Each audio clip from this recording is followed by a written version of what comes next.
legendary warriors. The powers that created us now want us all extinguished. We must join forces, or else forever be their slaves. For today, in the name of freedom, we take the battle to them. Let's roll. Here in moments. The ultimate gayless spectacle. Holy Mother of God on earth and in heaven at the exact same time. You want a piece of me? You got it!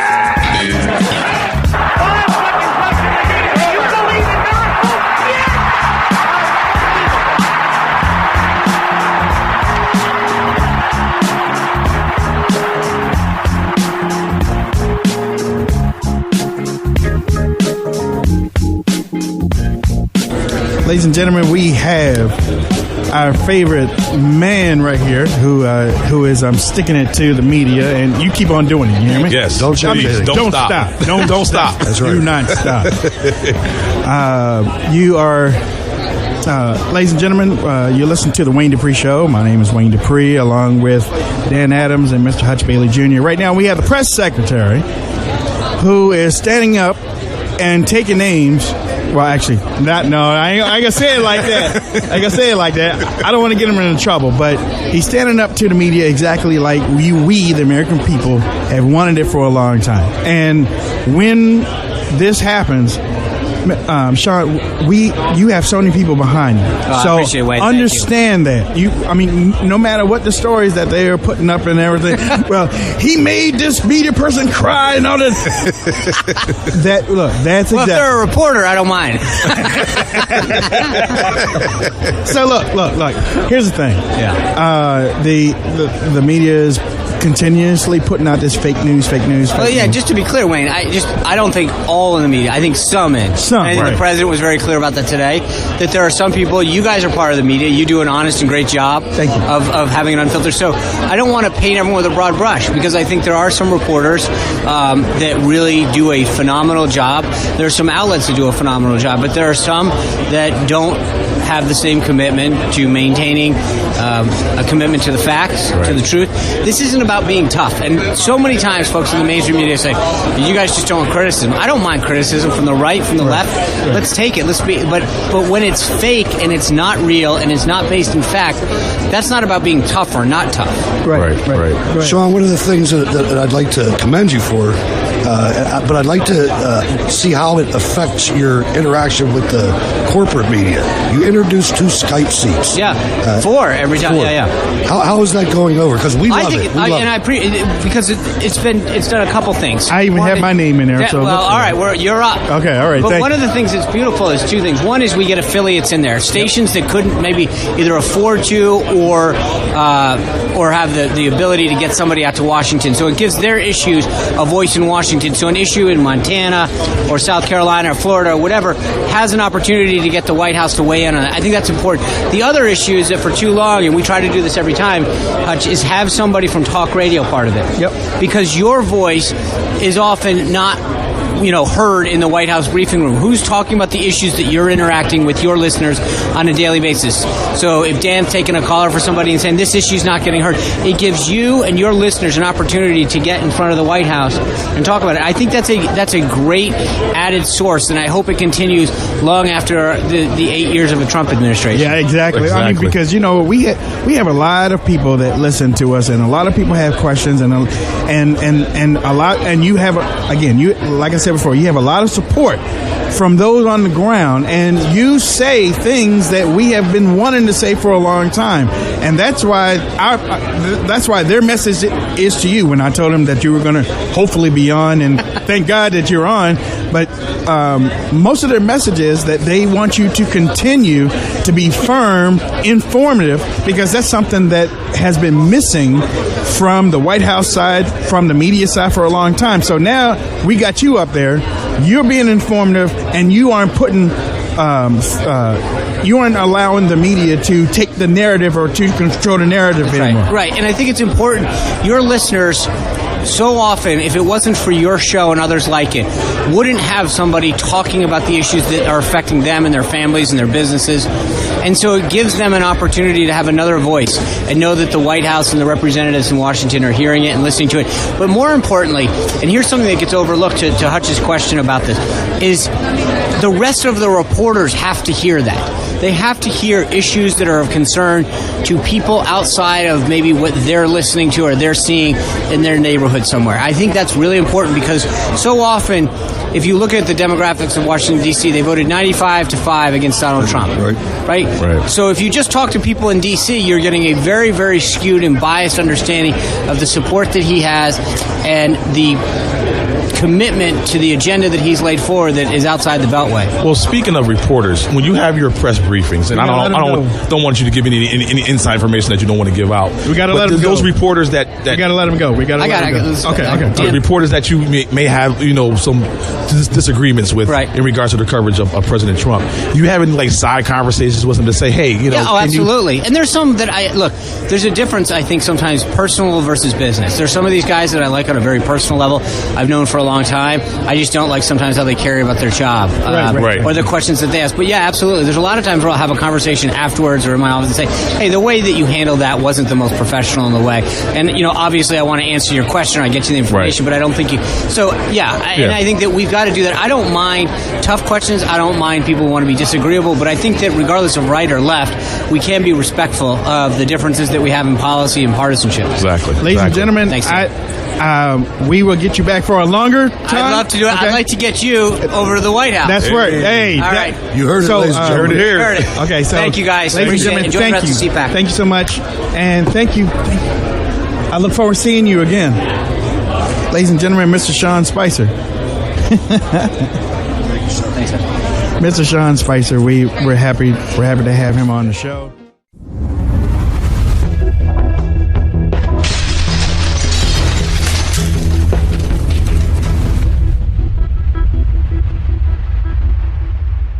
President Donald Trump announcing via Twitter that he is skipping the time-honored White House Correspondents' Dinner, an event that started all the way back in 1920. President Trump tweeting earlier, I will not be attending the White House Correspondents Association dinner this year. Please wish everyone well and have a great evening. Mr. Trump will be the first president to miss the dinner in more than 35 years. The last was President Reagan, who skipped in 1981 while he was recovering after being shot. Reagan still called in by phone, however. And I want to talk about what this means for an already contentious relationship between the press and the White House. With me now is economist Ben Stein. He served as a speechwriter and a lawyer for President Richard Nixon. He also worked on the other side as a journalist. Ben, I suppose you're not particularly surprised by this development.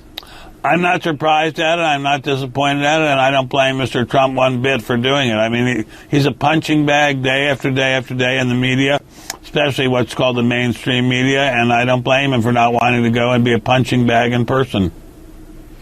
Okay, so did you hear what he said yesterday at CPAC where he's talking about the media? I saw some of it actually on CNN as you were excerpting it. Yes, I had that pleasure. So he said he said that he called the media the enemy of the people, which is what we heard him say before on Twitter. So he said that out loud. He accused the media of making things up, of making up sources.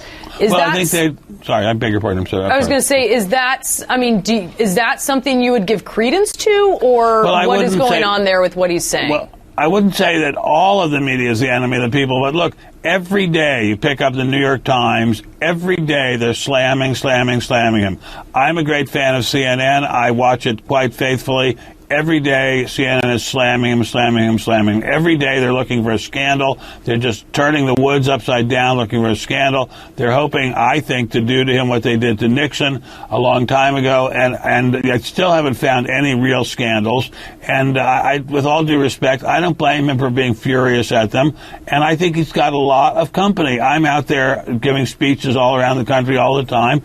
Awful lot of people are not great fans of the media, and they see the media as an unelected aristocracy and a effete corps of impudent snobs, as Vice President Agnew called them a long time ago, who are dumping all over the mainstream of America. And I think Mr. Trump has a lot of company. Do you think some of what goes on is self-inflicted by Mr. Trump? Mr. Trump is not the smoothest operator. I mean, he's not Bob Hope. He's thin-skinned and he fires right back. I agree. Some of it, no doubt. There's no doubt some of it is self-inflicted. But I think this general idea that the press can just hack and hack and hack away at the president, that he is expected to just sit there and take it, is not a sound idea. And I've noticed day after day, week after week, everything's negative. Not one positive response. I mean, here's the guy who picked a person generally among the legal profession, and I am a lawyer as well, known, awful lot of lawyers, very well-respected guy as the Supreme Court Justice, we hope, and hardly any positive coverage of that. He is doing what his constituents asked him to do. May I counter that, Ben? Because please, of course, that's why you're when there. Gorsuch went up and spoke to a Democratic senator, we covered in depth the fact that Gorsuch had said something that actually endeared him to Democrats, and that actually a lot of establishment Republicans appreciated, and it actually, many people thought, tempered Gorsuch, or at least revealed him as they felt to be a moderate that they think he is. I mean,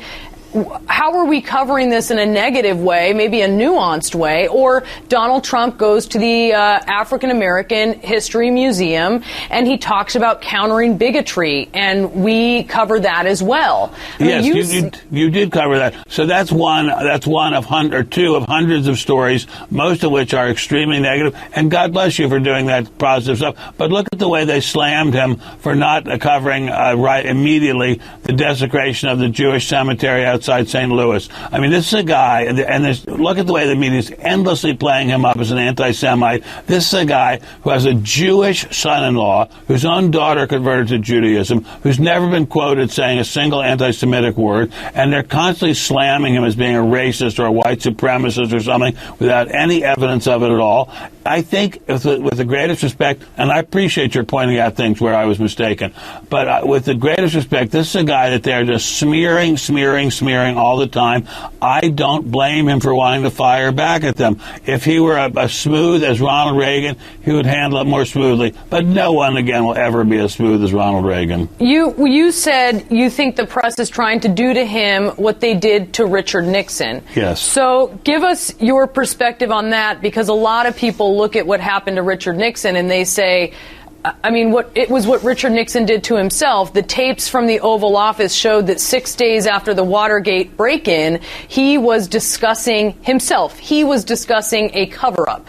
You know, the smoking gun tape. I mean, how did the media do that to Richard Nixon? The media picked one tiny little thing that he did. One tiny little thing he did. What tiny little thing? One tiny little thing he did, which is just to discuss a cover-up. He didn't do the cover-up. They didn't follow through with the cover-up payments that he discussed. They just discussed it. This was a guy who brought more peace to the world than any president in the 20th century. Open relations with China. First strategic arms limitation talks with the Soviet Union and leading to an agreement. Ended the war in Vietnam. Brought home the prisoners of war. Saved the life of the state of Israel. And so you think the Watergate scandal and what was uncovered was phooey? It was not a good thing. Shouldn't have done it, obviously. But compared with his achievements, nothing. And I think they're doing the exact same thing to Mr. Trump, whose achievements, by the way, compared with Nixon, are nil. But I think they're trying to do the same thing. They're trying to undo him, basically, before he even gets started. I mean, I think it's just extremely unfortunate. The country has real problems, and for them to be focusing on trying to bring down this guy before he's even gotten started is a serious mistake. We have real problems. All right, Ben Stein, thank you so much, sir. We certainly appreciate you joining us.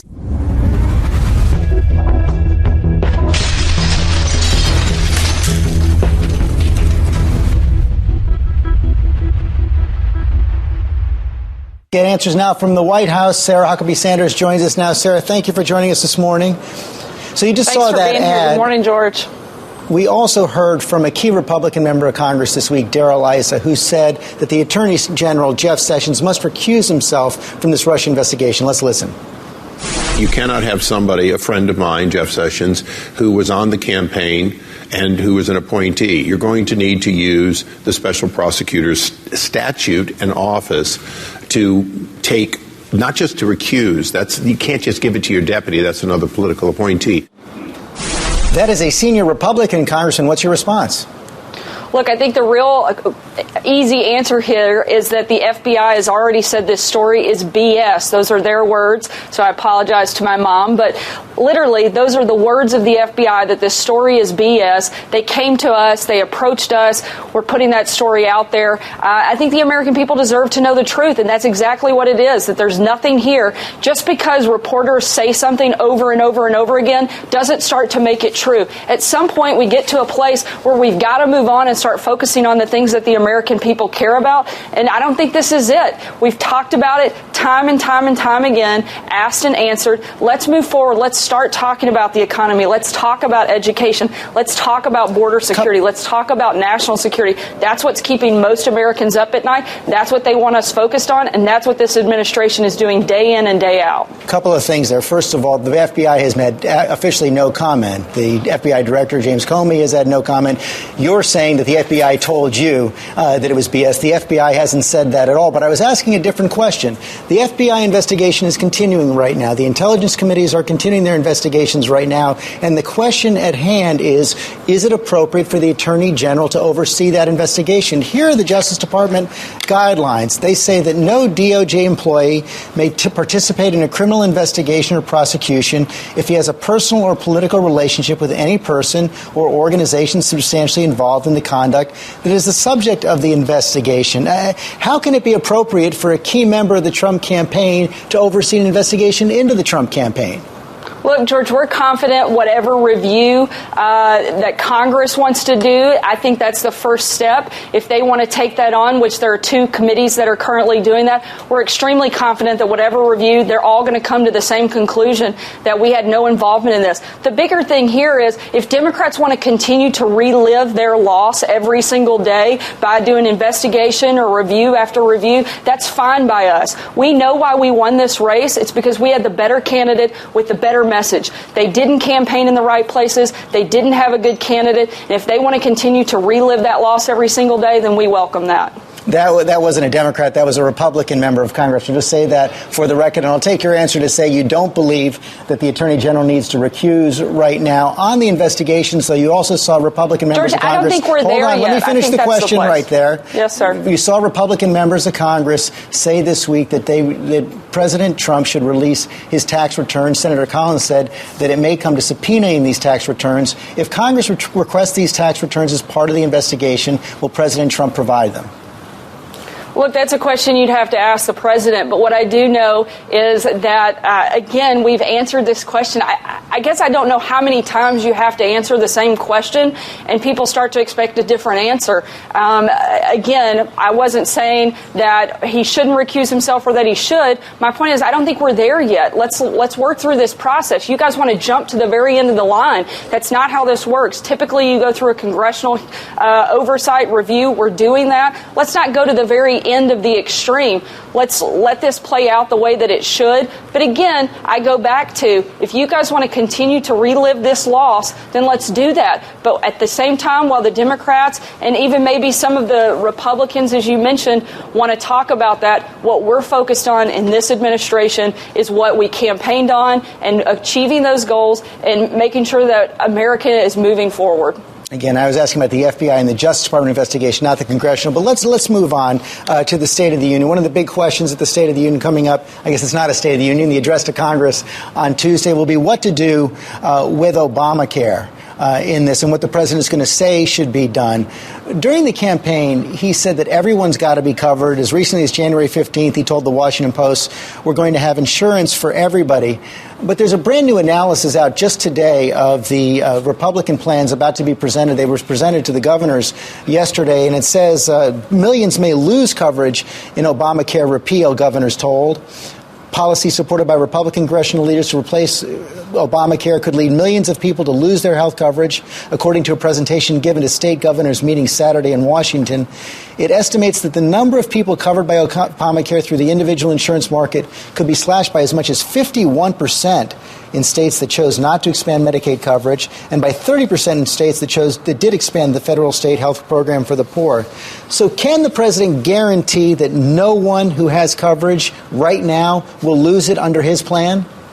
Look, what I know that the president can promise is exactly what he's been saying, is that this isn't just a repeal program, that we absolutely have to repeal it, but replace it with something that's better. George, even Democrats will admit that Obamacare is simply not sustainable. It's collapsing under itself. It cannot maintain the track that we're on. We have to make big changes. I think both Republicans and Democrats agree with that. This was a program that was shoved through with so many problems, and we're still every day finding out new problems to this program. We know that we can't just repeal it and not do anything else. We have to repeal it, and we have to replace it with something better. That's what this president's committed to doing. Well, that's what I want to ask you about right there. You say replace it with something better. So does that mean that no one who has coverage now will lose it?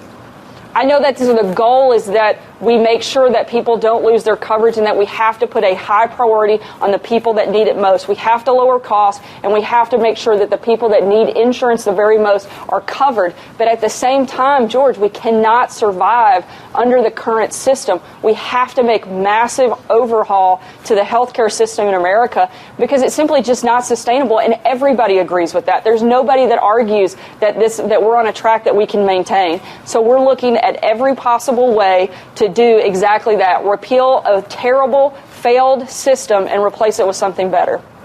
Again, so I'll just have to ask this one more time. You keep saying replace it with something better. So will the president guarantee that he will not sign a plan that will cause people who have coverage now to lose it? Look, I'm not going to speak specifically for the president on that topic, but what I can say is he's made it a high priority and a number one focus that we make sure that people that have insurance continue their insurance, particularly those in the highest need. He also promised during the campaign that he's not going to touch Medicare, Social Security, or Medicaid. Can he stand by that? Look, the president is committed to doing that, and I think that so far, as you have noticed over the last 30 days, he's done exactly what he said he's going to do, and I don't see any reason to start thinking differently. I want to bring up another topic right now. Just yesterday in the Miami Herald, the father of Ryan Owens, the Navy SEAL killed in that raid in Yemen, has spoken out about the raid. He did not want to meet with President Trump, and he also went on to say this: "Don't hide behind my son's death to prevent an investigation. I want an investigation. The government owes my son an investigation." Will he get it? You know, I certainly can't speak to the military, but I can say that as a parent, I can't imagine the loss that he has suffered. I think every American owes his son a great deal of gratitude. We are forever in his son's debt. I know that he paid the ultimate sacrifice when he went on that mission, and I know that the mission has a lot of different critics, but it did yield a substantial amount of very important intel and resources that helped save American lives and other lives. And as much as, again, I can't imagine what this father is going through, I think his son is a true American hero, and we should forever be in his son's debt. Does the president want an investigation? I haven't had the chance to speak with him directly about that, but I would imagine that he would be supportive of that. Final question. We heard yesterday in the president's tweet he's not going to go to the White House Correspondents' Dinner. Why?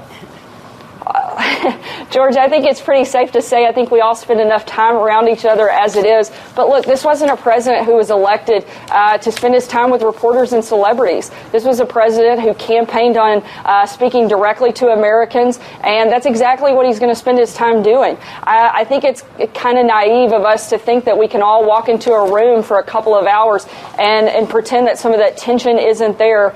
You know, one of the things we say in the South, if a Girl Scout egged your house, would you buy cookies from her? I think that this is a pretty similar scenario. There's no reason for him to go in and sit and pretend like this is going to be just another Saturday night. I think he's very focused on protecting our borders, national security, growing our economy, and instead of going and spending the night doing that, I think he'll spend the night focused on what he can do to help better America. Pretty straight answer. I think a lot would argue the eggs have gone both ways on that, but we're going to have to leave it there today. Sarah Huckabee Sanders, thanks very much. This poem is for the woman I love.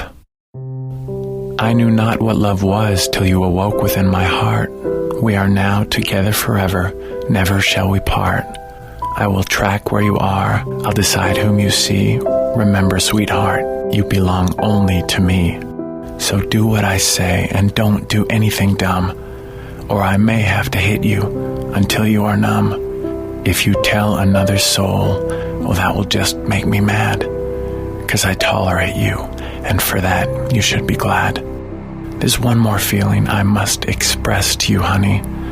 Don't ever let me catch you touching my money. Some relationships are not as they appear. That's because domestic abuse is often hidden. Join the Women's Center and Shelter in the effort to end abuse early on and help us provide emergency sanctuary to those who most need your protection. To donate, visit the Women's Center and Shelter at wcscanhelp.org. Fox News Radio. I'm Dave Anthony. It's the Oscars' best gaffe. We lost, by the way, but, you know. Guys, I'm sorry. No. There's a mistake. There's a mistake. La La Land's producers forced to give back their Best Picture Oscar in Academy Award chaos on ABC. Fox's Michelle Polino was there, now joins us live from L.A.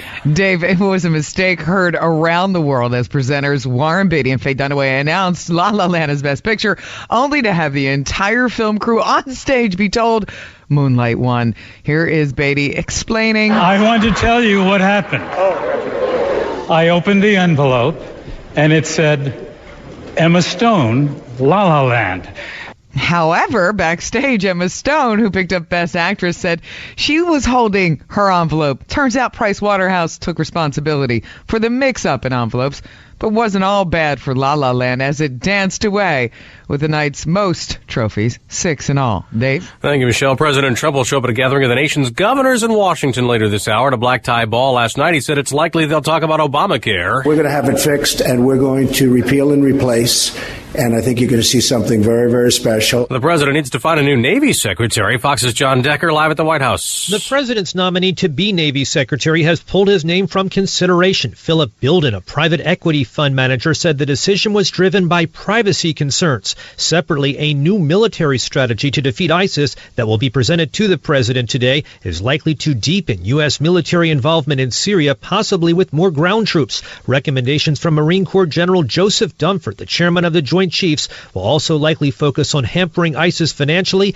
and limiting recruiting efforts. Dave? John, pediatricians say don't mess with the developing brain, telling parents who think it's okay if their kids smoke pot to rethink that. The report out says that medical and recreational marijuana could have short and long-term effects on teens that use it. Fox News Radio, fair and balanced.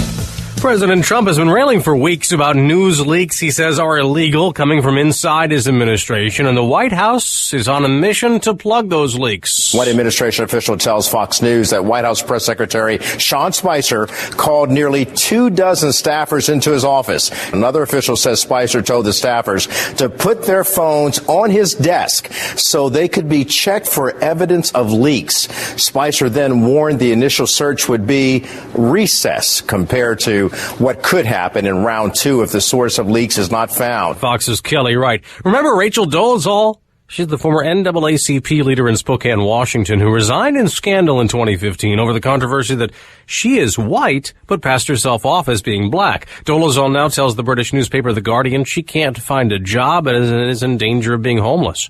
NASCAR's season opening race is its biggest one of the year, and it came down to the last lap. Fox's Evan Brown is at the Daytona 500, now joins us live. And David's former Cup Series champ Kurt Busch's first ever Daytona victory, capping a season-opening race that saw many of NASCAR's prominent drivers wrecking out towards the end. Busch himself scraped past it. Thankful enough that we didn't have too much damage. The nose was clean and the tail was clean. And, yeah, the sides were a bit wrinkled up, and you just kind of let the rough edges drag. You go for it. The race was also the first to be run according to new rules that not only divide the race into segments, allowing for more points to be awarded, but also puts a 5-minute time limit on repairs, meaning if you can't fix your car quickly, you're out, Dave. Evan, there's news out on the economy. Orders for so-called durable goods rose in January, 1.8%. That's the biggest increase in 3 months for manufactured items like appliances, cars, and aircraft. But a category tracking future business investment plans fell slightly. On Wall Street, stock futures are down a little before the opening bell later this hour. I'm Dave Anthony, Fox News Radio.